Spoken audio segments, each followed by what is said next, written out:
بسم اللہ الرحمن الرحیم۔ السلام علیکم دوستو، آج کی اس ویڈیو میں ہم آپ کو حضرت یحییٰ علیہ السلام کی زندگی کے حالات و واقعات سے آگاہ کریں گے۔ حضرت یحییٰ علیہ السلام اپنے والد حضرت زکریا علیہ السلام کی طرح اللہ کے برگزیدہ نبی تھے۔ آپ علیہ السلام کا نام خود اللہ جل شانہ نے تجویز فرمایا، جیسا کہ ارشاد باری تعالیٰ ہے، اے زکریا، ہم تمہیں ایک ایسے فرزند کی بشارت دیتے ہیں جس کا نام یحییٰ ہوگا۔ اس سے پہلے ہم نے اس نام کا کوئی شخص پیدا نہیں کیا۔ گویا دنیا میں سب سے پہلے آپ علیہ السلام ہی کا نام یحییٰ رکھا گیا، اور آپ علیہ السلام اپنی صفات میں بھی سب سے منفرد تھے۔ حضرت یحییٰ علیہ السلام اپنے والد حضرت زکریا علیہ السلام کی دعاؤں کا ثمرہ تھے، جنہیں اللہ نے بڑھاپے میں اولاد عطا فرمائی۔ روایات کے مطابق حضرت یحییٰ علیہ السلام کی والدہ عیشا اور حضرت مریم علیہ السلام کی والدہ حنا آپس میں حقیقی بہنیں تھیں۔ یوں حضرت یحییٰ علیہ السلام اور حضرت عیسیٰ علیہ السلام آپس میں خالہ زاد ہوئے۔ عام طور پر والدہ کی خالہ کو بھی خالہ ہی کہہ دیا جاتا ہے۔ کہا جاتا ہے کہ حضرت یحییٰ علیہ السلام حضرت عیسیٰ علیہ السلام سے عمر میں 6 ماہ بڑے تھے۔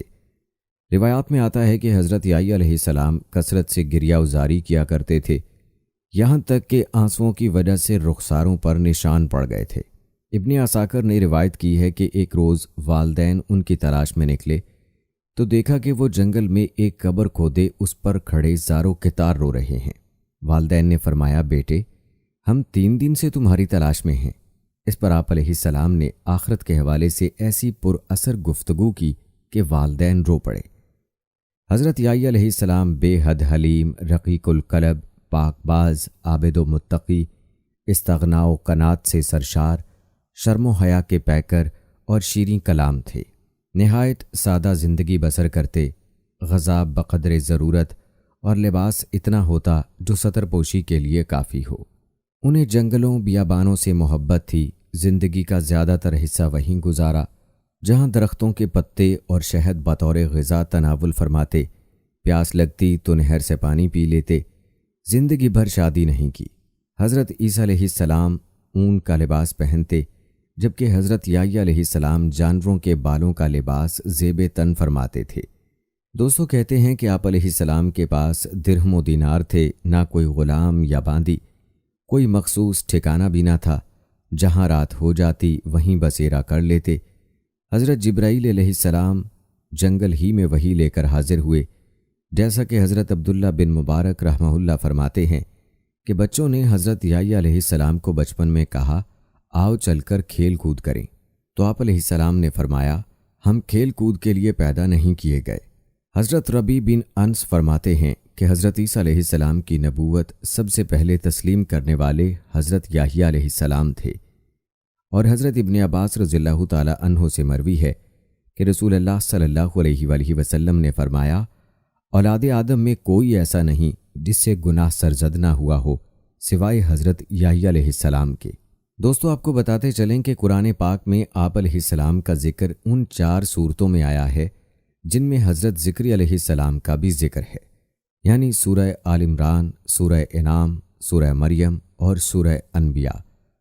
اب بات کرتے ہیں آپ علیہ السلام کے اوصاف جمیلہ کی۔ اللہ عز و جل نے حضرت یحییٰ علیہ السلام پر وحی نازل فرمائی، اے یحییٰ، ہماری کتاب مضبوطی سے تھام، اور ہم نے ان کو لڑکپن ہی میں دانائی عطا فرمائی تھی، اور اپنے پاس سے شفقت اور پاکیزگی بھی، اور وہ پرہیزگار تھے، اور ماں باپ کے ساتھ نیک سلوک کرنے والے تھے، اور سرکش اور نافرمان نہیں تھے۔ اور ان پر سلام ہو جس دن وہ پیدا ہوئے اور جس دن وفات پائیں گے اور جس دن زندہ کر کے اٹھائے جائیں گے۔ حضرت یحییٰ علیہ السلام ابھی کم عمر ہی تھے کہ پروردگار عالم نے فرشتوں کے ذریعے تورات حفظ کروا دی، اور انہیں حکم دیا کہ آسمانی کتاب کا جو علم تمہیں عطا کیا گیا ہے اس پر خود بھی عمل کریں اور اپنی قوم کو بھی اس کا درس دیں۔ اس کے ساتھ ہی انہیں بچپن ہی میں علم و دانائی، عقل و حکمت، طہارت و پاکیزگی اور پرہیزگاری عطا فرمائی گئی، اور ان میں وہ تمام خوبیاں یکجا کر دی گئیں جو ایک نیک، پارسا اور صاحب ایمان بندے کی شان ہیں۔ گناہوں، نافرمانیوں اور سرکشی سے کوسوں دور، والدین کے فرما بردار اور مخلوق خدا کے خدمت گزار۔ دوستو، یاد رہے کہ حضرت یحییٰ علیہ السلام اپنے والدین ہی نہیں بنی اسرائیل کے لیے بھی اللہ تعالیٰ کا ایک بہت بڑا انعام تھے۔ آپ علیہ السلام کو اللہ تعالیٰ کی طرف سے تینوں حالتوں میں سلامتی ملی، یعنی پیدائش کے دن، موت کے دن اور یوم حشر۔ دراصل یہ تینوں مواقع کسی بھی انسان کے لیے سخت وحشت ناک ہیں۔ انسان ماں کے پیٹ سے نکلتے ہی ایک نئی دنیا دیکھتا ہے جو اس کی مختصر سی تاریک دنیا سے بہت زیادہ مختلف ہوتی ہے۔ موت کے دن اس کا واسطہ ایک اور دنیا سے پڑتا ہے۔ پھر جب اسے قبر سے زندہ کر کے اٹھایا جائے گا تو وہ اپنے آپ کو میدان حشر کی ہولناکیوں میں گھرا پائے گا۔ پس اس آیت میں ان تینوں مقامات اور مواقع پر اللہ تعالیٰ کی طرف سے حضرت یحییٰ علیہ السلام کے لیے سلامتی کا اعلان کیا گیا۔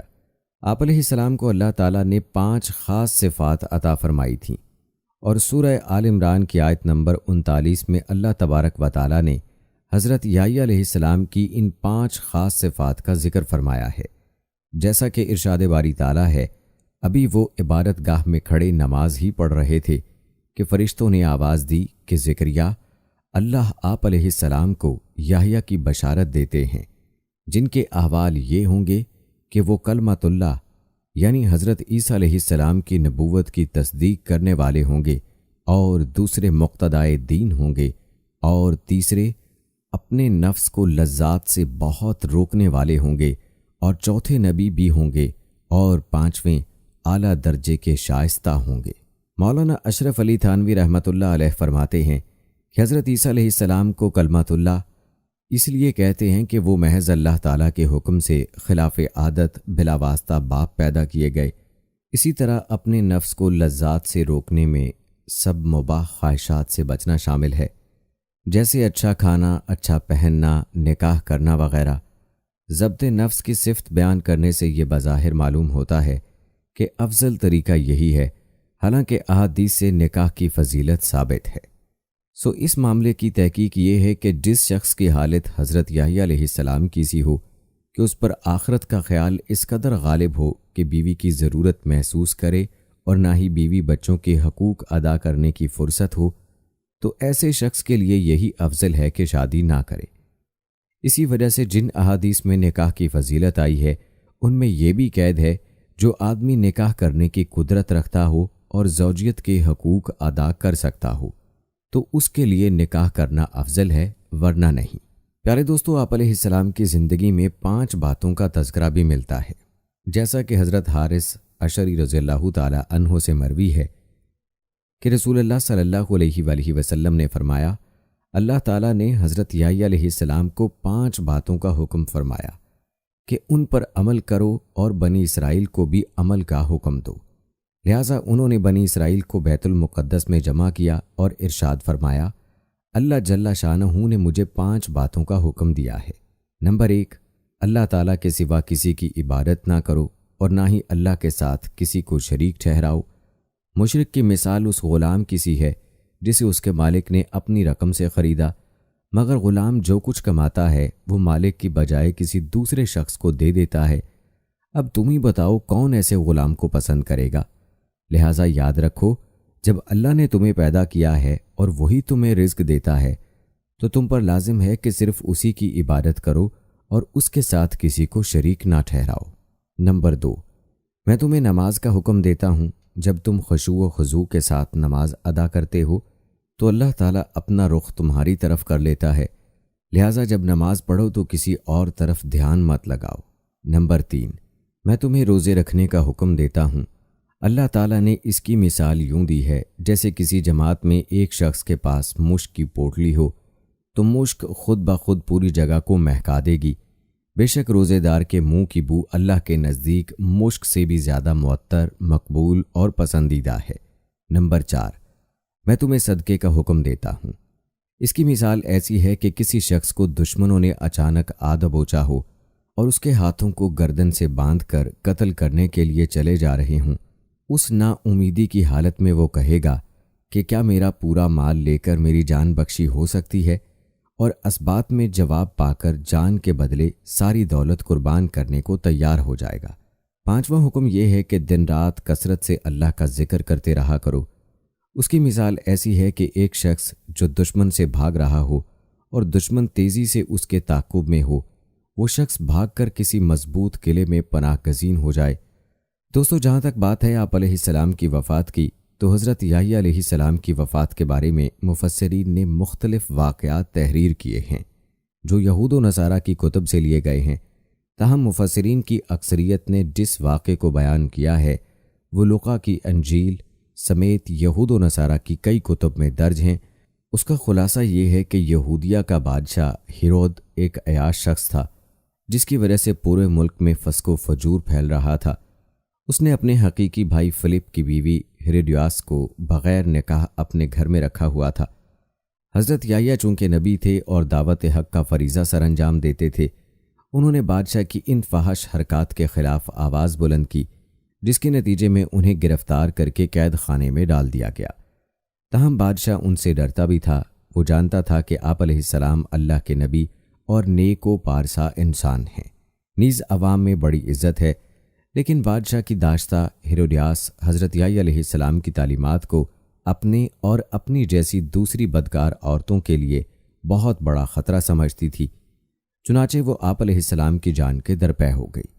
اسی اثناء میں بادشاہ کی سالگرہ کے سلسلے میں محل میں رقص و موسیقی کی محفل جمی، جس میں ہیروڈیاس کی جواں سال خوبصورت بیٹی نے رقص کے ہیجان خیز تیر چلا کر بادشاہ کو اپنے جال میں پھانس لیا۔ بادشاہ نے خوش ہو کر اس سے کہا، مانگ کیا مانگتی ہے؟ بیٹی نے اپنی ماں سے مشورہ کیا، وہ تو پہلے ہی ایسے موقع کی طاق میں تھی، لہٰذا بیٹی سے کہا، یحییٰ کا سر مانگ لے۔ بیٹی نے بادشاہ کے سامنے ادب سے جھک کر عرض کیا، اے بادشاہ سلامت، مجھے یحییٰ کا سر تھال میں رکھ کر منگوا دیجیے۔ بادشاہ یہ سن کر غمگین تو ہوا، مگر محبوبہ کی بیٹی کی فرمائش کیسے رد کر سکتا تھا؟ چنانچہ اس نے فوراً قید خانے سے حضرت یحییٰ علیہ السلام کا سر کٹوا کر منگوایا اور ایک تھال میں سجا کر محبوبہ کی رقاصہ بیٹی کی نظر کر دیا۔ کہتے ہیں کہ دمشق کی جامع مسجد بنی امیہ کے حال میں آپ علیہ السلام کا سر مبارک دفن ہے۔ اموی خلیفہ ولید بن عبد الملک نے یہ مسجد تعمیر کروائی تھی۔ مورخین نے لکھا ہے کہ دوران تعمیر یہاں ایک غار دریافت ہوا۔ اطلاع ملنے پر خلیفہ خود غار میں داخل ہوئے تو دیکھا کہ ایک صندوق میں انسانی سر رکھا ہوا ہے اور صندوق پر تحریر ہے، یہ حضرت یحییٰ بن زکریہ کا سر ہے۔ ان کا چہرہ اور بال اپنی اصلی حالت میں تھے، یوں لگتا تھا جیسے ابھی شہید ہوئے ہوں۔ دوستو، یہ تھے حالات و واقعات حضرت یحییٰ علیہ السلام کی زندگی اور آپ علیہ السلام کی وفات سے متعلق جو آپ کی نظر کیے گئے۔ اگلی ویڈیو تک کے لیے مجھے اجازت دیں۔ فی امان اللہ۔